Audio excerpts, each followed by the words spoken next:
आम्हाला सह्याद्री अतिथीगृहावर बोलवण्यात आलं। त्या ठिकाणी धनंजय मुंडे साहेब कृषी मंत्री होते। 14/9/2023 आम्ही मुंबईला गेलो, दिवसा गेलो, रात्री तिथे पोचलो। म्हणजे 13ला गेलो, 14ला पोचलो। 14ला अतिथीगृहात बोलवलं आम्हाला।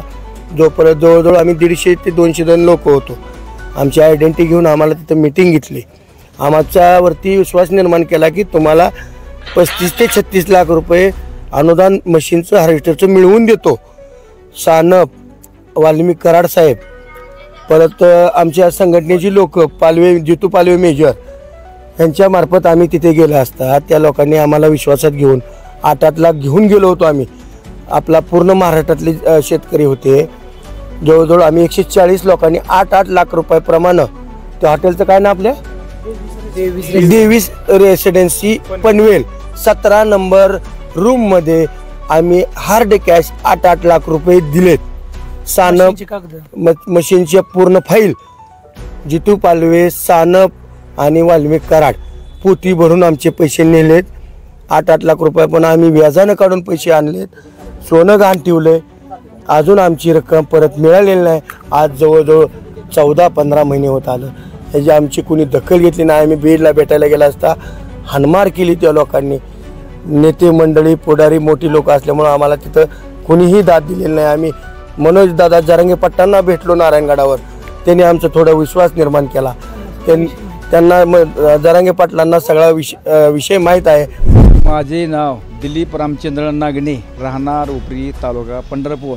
माझा व्यवसाय हार्वेस्टर मशीन, ऊस तोडाचे यंत्र आहे माझ्यापाशी।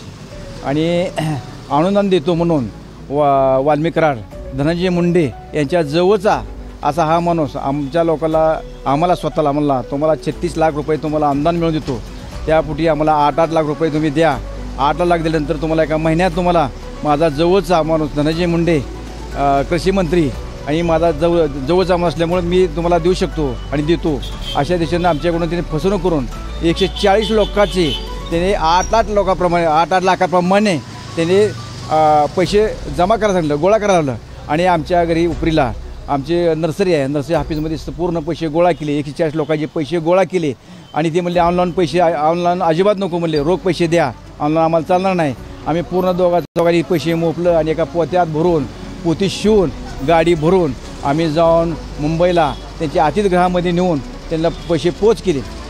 मग त्यानंतर आम्ही मला अनुदान कधी येते म्हणून असं त्याने बरेच दिवस आम्हाला 1 महिना 2 महिन्यात चालवले।